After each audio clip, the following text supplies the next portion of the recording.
Alors, comment c'est bâti un code tarifaire? Ben, je prends l'exemple d'une palette de bois, des palettes qu'on utilise pour envoyer des marchandises. Les palettes de bois, ça se classe dans le chapitre 44. En fait, le chapitre 44, c'est tous les articles en bois, les ouvrages en bois. Alors, les 2 premiers chiffres du codessage, c'est toujours le chapitre. Ensuite, les 4 premiers chiffres, c'est ce qu'on appelle la position.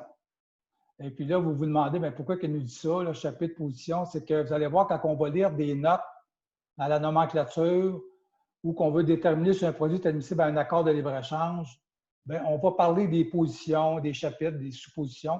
Alors, c'est important de savoir là, quand on parle de position, c'est quoi? Alors, la position, c'est les 4 premiers chiffres du code de système harmonisé. Les 6 premiers chiffres, c'est ce qu'on appelle la sous-position. Ensuite, les 7e et 8e chiffres, c'est ce qu'on appelle l'article tarifaire. C'est les 8 premiers chiffres du code de système harmonisé qui vont nous dire s'il y a des droits de douane sur notre produit ou s'il n'y en a pas. Okay? On ne peut pas savoir avec les 6 premiers ou les 4 premiers s'il y a des droits de douane sur notre produit. Il faut absolument avoir au moins les 8 premiers chiffres du code de système harmonisé.